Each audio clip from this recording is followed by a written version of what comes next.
this is heavy. That's a lot. Okay, let's talk about company B. I go in. Again, is it similar roles or so or this what are you time doing I now? was going because this is a much larger organization. It had operations in multiple countries. So I was coming in to make sure that the targets that had been set from a strategy perspective, from a revenue target perspective, making sure that all the countries were working in harmony towards the overall targets for the company. All the countries. Yes. So now you've moved from the region. I mean, from the country to the region. Yes. And how many countries are we talking about? At the time, I think around like 7 or 8 large companies. And then this is the other thing that I wanted to say. Like, because of how God had catapulted me, like I said at the beginning, I was sitting in boardrooms that my age did not allow me. Yeah, of course. Simply because I walked in obedience to God. So when the CEO would not be able to attend a meeting, I would be the one to attend in company A. Now in company B, you're sitting at senior management, overseeing country managers. They have to report to you because you're reporting to the CEO on the performance. And I learned very early on how to work with older people who are more experienced than me, and holding them accountable to the point of saying, you were supposed to have done this last week, have you done it? Like being what we call a PMO executive, where you're asking questions that make sure that everyone is actually working in tandem or towards the target that they set. Because many times people set targets, but then they just sit there. But you need that person to keep the momentum going. Again, something that God had begun at a personal level. Remember the high achiever, pushing myself sort of thing? He was using that to naturally encourage other people. And then of course you have to learn diplomacy, working with people who, like I said, are much older than you, more experienced than you. I have to ask this one because first and foremost, we're not talking about the era where corporate Kenya had as many women as it has right now. Neither did it have the age group. First of all, I'm not that old, but yeah. No. Then I hear you. Know what I mean? Like, I hear you. Corporate Kenya, at that time, there were not that many women in senior position as compared to right now. That's true. In fact, I think there's boy child really needs to wake up. Yeah, there's something not happening in that sector. But what I mean by that, at that time, because what year are we talking about? 2010. 2010. That's 12 years ago. 12 years ago, you're in senior management. How old are you at that time? You're roughly 20 something. Okay. I'm having to do the math. Okay. You're below 25. I was 25. You're 25. Yeah. You're 25, you're talking about different country managers reporting to you. These country managers are probably 90% male. Yep. And twice your age in situations, in some situations. I want to talk about the working environment because now the values and all these conversations with God that you've been having and been incubated in corporate Kenya, now you're at the full testing of it. Yep. What does that mean? And this is corporate, like their targets to reach, there's financials to whatever. There are people and you have SLAs with clients. So, and for us, it was like an uptime because it was a lot of the heavier work was more on how is the organization performing in relation to maintaining, for example, network availability and things like that. So you're reporting to another organization. And you're let me just say it just so that people can understand. You're operating to the number one organization in the region. So when I mean that, I'm talking about Safaricom. They were your clients. Oh no, you were their clients. No, they were our clients. Yes, yes. They were the way you said one of the clients, because then you're operating regionally, so you have other big telcos that have different SLAs that you have to understand and make sure that those countries are hitting their targets and all that stuff. Okay, just explain to me the environment. Was it different because you're a woman? Or and everything that you had learned now entering full testing, what did that mean? Was it different because I was a woman? I think it was different because I was a woman and I was younger. Okay. I was young. But I had to find a way in wisdom, because that's where wisdom comes in. You have to find a way to help, to almost like make the other person believe that you're helping them to look good. So you see, most of this, like let's say country managers or senior managers have their own targets. So you asking them, first of all, is putting pressure on them. Yes. And then you reporting to the CEO is already a threat because they have to respond to you, but they don't want to. So you have to find the wisdom to be able to engage them, to actually make them believe and know that ultimately them working with you is helping them look good and actually achieve their targets, which is what they want at the end of the day. So you have to apply a lot of wisdom, and that's something that I had to learn. Of course, the chauvinism thing happened, being treated like, first of all, why are you seated at this table? You need to earn your stripes first before you get here. Things like that. But luckily, like I said, because I had at the time, I had people who wanted my value.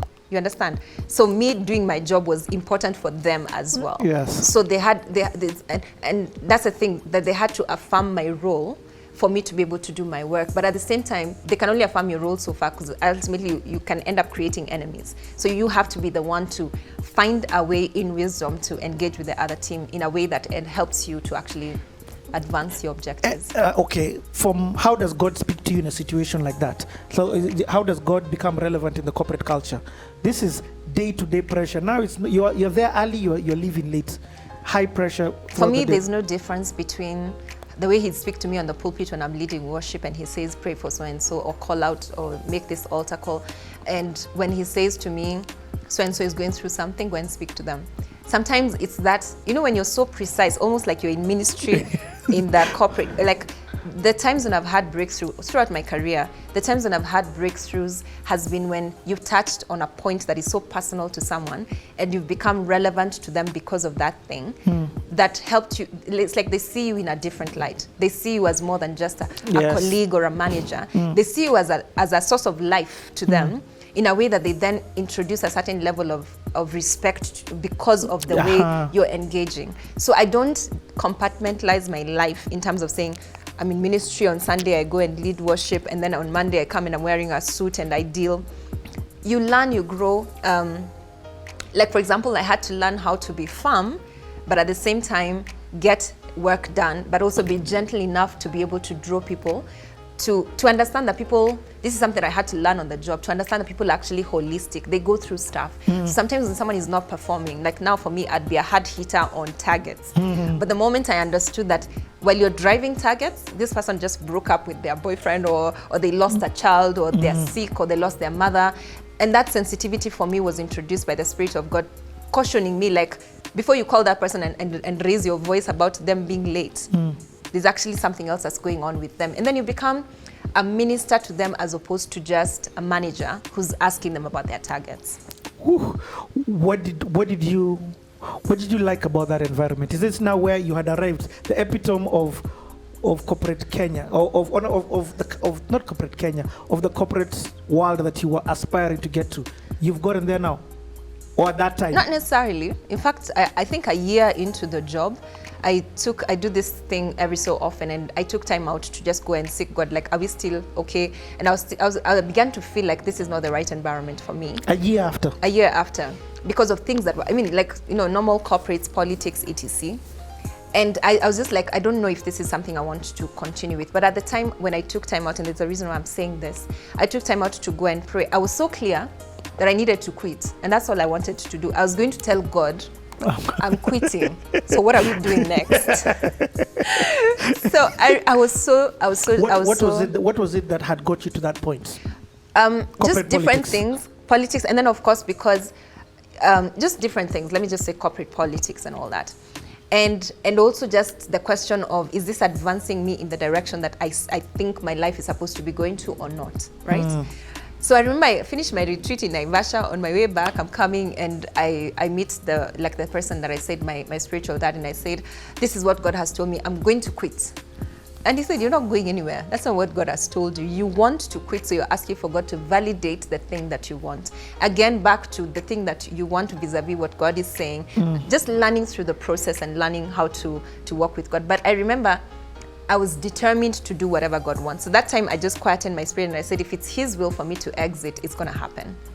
So I get to the office on Monday. I came back on Sunday. I get to the office on Monday and I get in and I hear God clearly telling me, you've been moved from your department.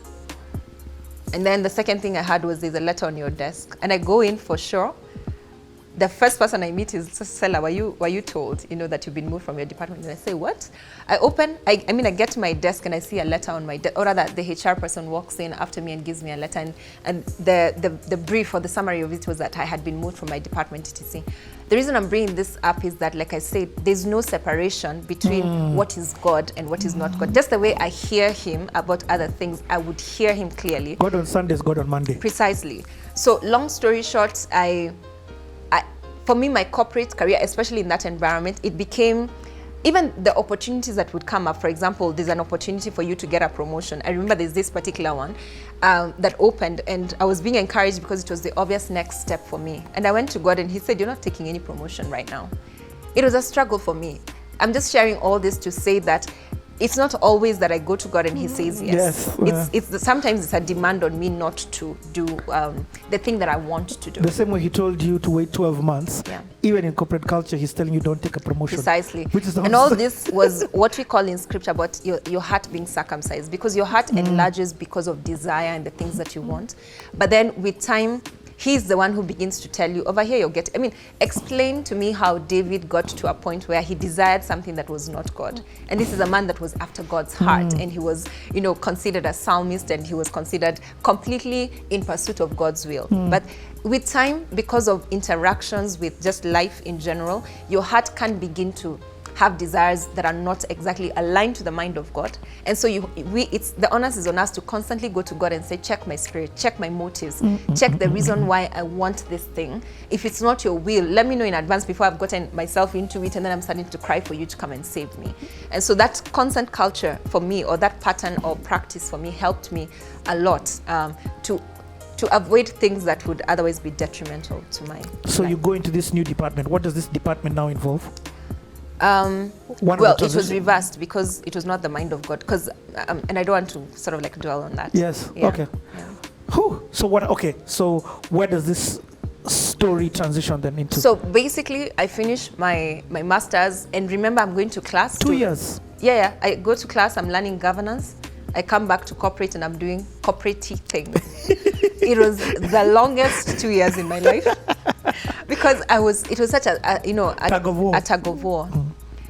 And now, by this time, God had begun to impress in my spirit that, you're going into government at some point. In my head, I'm thinking, when you hear government, you're thinking civil servants, you're thinking coats on the chair, you're thinking, surely God, you could not have raised me for this,